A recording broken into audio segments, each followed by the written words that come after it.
दिल के बाजार में दौलत नहीं देखी जाती, प्यार हो जाए तो सूरत नहीं देखी जाती।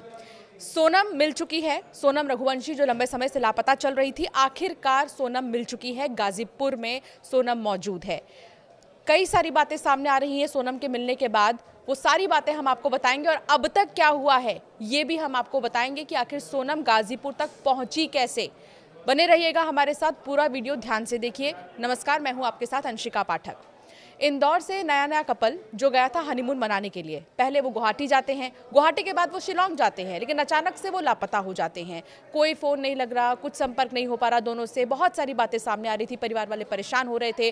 फिर परिवार वालों ने पुलिस में कंप्लेन की, पुलिस की मदद ली गई। फिर पुलिस ने मेघालय पुलिस से संपर्क किया, उसके बाद सर्च ऑपरेशन चलाया गया। कई बड़े जो नेता हैं वो भी लगातार बातचीत में थे। मेघालय के मुख्यमंत्री से भी, मध्य प्रदेश के मुख्यमंत्री बातचीत में थे, मेघालय के मुख्यमंत्री से। उसके बाद जाकर राजा का सुराग मिला, लेकिन मिला तो शव मिला। राजा का गहरी खाई में शव मिला और इसके साथ ही सोनम का कुछ पता नहीं चला था। सोनम की बस एक वाइट कलर की शर्ट राजा के शव के बगल में ही थी। तो ये कहा जा रहा था कि क्या सोनम को बेच दिया गया है, क्योंकि ह्यूमन ट्रैफिकिंग का भी मामला सामने आ रहा था। लेकिन हाल ही में आपको बता दें कि गाजीपुर से जो है सोनम को अभी मौजूदा समय में हिरासत में लिया गया है। इंदौर के बड़े ट्रांसपोर्ट कारोबारी थे राजा रघुवंशी, और सोनम के जो पिता हैं वो एक बिजनेस करते थे। उस बिजनेस का पूरा जो डेटा है, उस बिजनेस की पूरी जिम्मेदारी जो है वो सोनम के ऊपर थी। सोनम ही अपने पिता के बिजनेस को देखती थी। वहाँ कई सारे लेबर्स काम करते थे, कई सारे नौकर काम करते थे, जिनमें से एक था राज कुशवाहा। जी हाँ, राज कुशवाहा कौन है? सबसे पहले मैं आपको उसकी तस्वीर दिखाती हूँ जिस पर सोनम का दिल आ गया। ये है वो राज कुशवाहा, अगर आप देख पा रहे होंगे। ये है राज कुशवाहा और ये है विशाल चौहान। ये शख्स, ये है विशाल चौहान। और एक और शख्स है आकाश राजपूत। ये है वो आकाश राजपूत।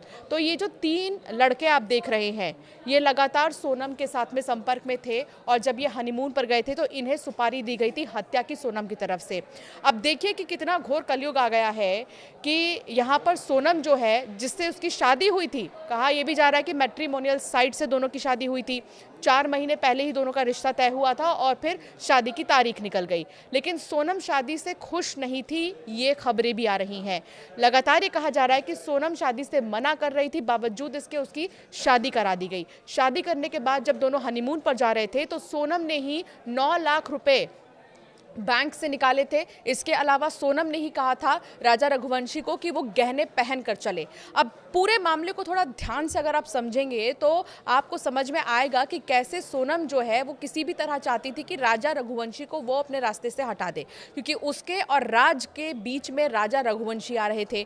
जिसके बाद सोनम ने इतना बड़ा प्लान रचा और सुपारी दी हत्या की, और फिर यहाँ पर हत्या हो जाती है राजा रघुवंशी की। अब आगे का प्लान क्या था वो भी समझिए। इस हत्या के बाद जो है सोनम चाहती थी कि इस पूरे मामले को वो एक लूट या फिर छीना झपटी, इस तरह के एंगल से जो है सोनम चाहती थी कि सारी पिक्चर जो है वो पोर्ट्रे हो। लेकिन ऐसा नहीं हुआ। क्यों नहीं हुआ?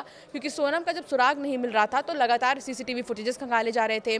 हर जगह पर पुलिस जो है बातचीत भी कर रही थी, सर्च अभियान चलाया जा रहा था। जिसके बाद देखा गया सीसीटीवी फुटेज में कि सोनम और राजा जो चल रहे हैं स्कूटी से निकलने के लिए, जब वो जा रहे होते हैं, होटल से बाहर निकलते हैं, तो 3 लोग वहां पर नकाब पहने मौजूद रहते हैं। 3 में से एक नकाब पहना मौजूद रहता है शख्स, और बाकी 2 ऐसे ही रहते हैं। जिसके बाद उन तीनों पर शक गहराया, उनसे बातचीत की गई। तो दूसरी तरफ सोनम जब जो है वो शिलोंग से सीधे गाजीपुर आती है और गाजीपुर में एक ढाबे पर बैठती है। ढाबे पर बैठकर ढाबा के संचालक से मोबाइल फोन मांगती है और अपने भाई को कॉल करती है और कहती है कि मैं गाजीपुर में हूँ।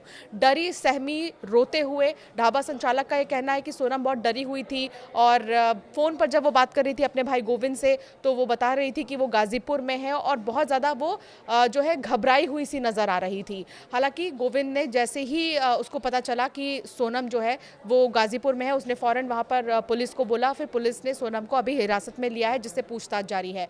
पूछताछ का सिलसिला अभी ख़त्म नहीं हुआ है, पूछताछ अभी चल रही है। इन्वेस्टिगेशन के बाद ही समझ में आ पाएगा कि आखिर सोनम ने पूरी प्लानिंग कैसे की थी, या फिर इसका मास्टरमाइंड कौन था। कहा यह भी जा रहा है कि जो राज कुशवाहा है वो मास्टरमाइंड था इस पूरे ही हत्याकांड का।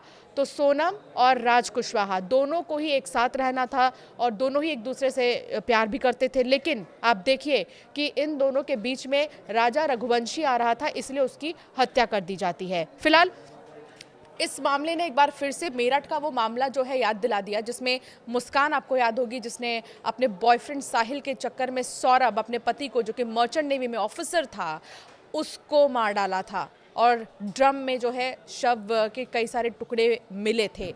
लेकिन ये मामला हनीमून मॉड्यूल जो है वो बहुत ही ज़्यादा चौंकाने वाला है कि पूरी प्लानिंग की गई, कैसे आपको पैसे लेके जाने हैं, कैसे आपको गहने पहन कर जाने हैं, फिर कैसे मर्डर करवाना है, ये सारी चीज़ें सामने आई हैं। और उससे भी बड़ी बात आप ये देखिए कि राजा रघुवंशी, जो कि बहुत बड़ा कारोबारी था, उस पर सोनम का दिल नहीं आया, बल्कि एक नौकर पर दिल आया, जो उसके पापा के कारोबार का एक नौकर था। एक बिजनेस में उसके पापा के यहाँ लेबर का काम करता था राज कुशवाहा, और तभी से ये दोनों संपर्क में थे, लगातार ये दोनों कांटेक्ट में भी थे। फिलहाल लगातार अपडेट्स आ रहे हैं, पुलिस इन्वेस्टिगेशन कर रही है। इस पूरे मामले की जांच शिलोंग पुलिस की तरफ से भी की जाएगी। अभी हाल ही में मेघालय के जो डेप्यूटी सीएम हैं, उन्होंने भी प्रेस कॉन्फ्रेंस की और उन्होंने बताया कि हम ये चाहते हैं कि जस्टिस हो, और जस्टिस के को ही ध्यान में रखते हुए जो आगे की कार्रवाई है वो की जाएगी। तो दूसरी तरफ इंदौर के जो एडीसीपी हैं, उन्होंने भी बताया कि अभी इन्वेस्टिगेशन जारी है, अभी पूछताछ होगी, मोबाइल फ़ोन से जो डिटेल्स है वो निकाले जाएंगे, फिर ये पता चलेगा कि आखिर ये प्लानिंग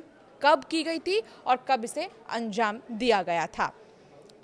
लगातार आप तक अपडेट हम पहुंचाते रहेंगे। इसी तरह आपका क्या मानना है इस हत्याकांड पर, हमें ज़रूर कमेंट कर बताएं।